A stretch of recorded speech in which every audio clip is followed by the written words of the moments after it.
Sawadee Krap, I'm JP Mestanza. Welcome to Phuket Extra, brought to you by pbcphuket.com. A 55-year-old woman in Phang Nga province will be spending 50 years in jail after she was found guilty of offering the then 13-year-old daughter of a friend for sex to a local politician last year. 55-year-old Sakol Podi had agreed to raise her friend's kids for a few years, being sent a few thousand baht a month. But last week, she was found guilty of 11 counts of luring minors for indecent purposes. It's all connected to an incident last year, where a viral video showing the ex-Obotol, similar to a mayor of a district in Phang Nga, north of Phuket last year. He was seen in the video sexually harassing a 13-year-old girl in a car. That video landed him in hot water and he fled.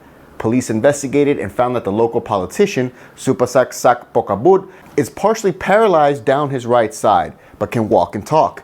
He allegedly told the caretaker of the girls, Sakol, that he had been seeing a traditional Chinese medical therapist who suggested that he find a girl to hug and kiss to alleviate his partial paralysis.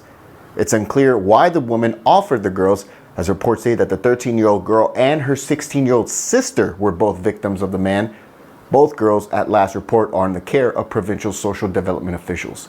For more, visit thephuket.news.com.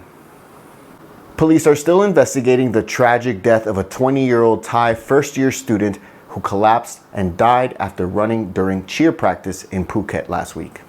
According to a friend who asked not to be named, 20-year-old Pompipat Mit Yadam had joined last Wednesday's cheerleading practice at Ratchabat Phuket University at about 5 p.m. and by 7 p.m. she and others were told to run about 7 or 8 laps, and by around 7th lap, she collapsed to the ground and began to convulse. Was taken to Bashira Phuket Hospital, and she was pronounced dead by doctors there. Speaking from the family home in Khon Kaen, the girl's grieving father says that doctors told him her heart had stopped beating 16 minutes before reaching the hospital. He's reportedly asking for CCTV footage from the university, but says that he won't sue them and simply wants to know what happened. An autopsy is now underway. About 1,000 people reportedly joined an anti-government protest on Saturday night in Khon Kaen province and another in Korat on the northeast of Thailand, repeating their demands. Speeches were read out by core members of the northeastern branch of the Free People group, who have been staging protests in Bangkok and Chiang Mai, calling for the Prime Minister Prayut Chan-o-cha to step down, as well as the dissolution of parliament and for a new constitution, and also is calling on the government to end their intimidation of activists. Meanwhile, sources have told the Bangkok Post that police are keeping an eye on protesters, reportedly for any actions that may lead to violence and unrest, ahead of a September 19th rally in Bangkok. For more, visit thephuket.news.com. A well-layered scam involving a worker at the Prime Minister's office was uncovered by forest officials, and it led to the seizure of a house built by an American man near a national park in Phetchabun province. 53-year-old American Paul Baylor had his house built on land owned by Dusita Sri Chu, a Thai woman who worked in the office of the Prime Minister. She bought the 60 rai of land from a forestry official in 2009 for just under 1 million baht. And he had bought it from someone else before that. The thing is, that piece of land was never legally supposed to be sold. It was originally Ro'o So land, a lot allocated by the army to defense volunteers who fought communist insurgents 40 years ago. An investigation by local Phetchabun police uncovered the whole thing, as those volunteers later sold their land, and in those 40 years, some of that land was illegally bought and sold several times, including by 2 state employees. It's unclear what exactly will happen to them, but the house has now been seized.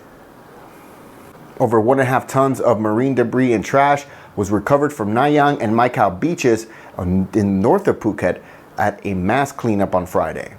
National park officers, divers, and a few expats and local volunteers lent a hand for 2 hours on Friday morning until about midday, where about 1.2 tons of waste was collected from the beach and a further 300 kilos recovered from underwater areas off Nayang Beach. These cleanups take place daily in the national park areas. To join, check out Sirinat National Park's Facebook page. A link is in the description. Meanwhile, on Saturday, about 28 scuba dive instructors and dive masters, they took part in a reef cleanup off Kata Beach, where they removed a litany of small marine debris like sweet wrappers, plastic seals from water bottles, labels, and water carton lids, among other items. For more, visit thephuket.news.com.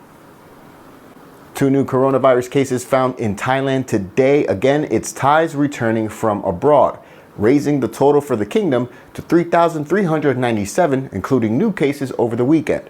95% of patients have recovered from COVID-19 so far, and the death toll remains unchanged at 58 for the nation. And that's it for Phuket Extra today, brought to you by pvcphuket.com. For safe, secure, and soundproof windows, visit pvcphuket.com. We'll be back tomorrow. Until then, stay classy, Phuket.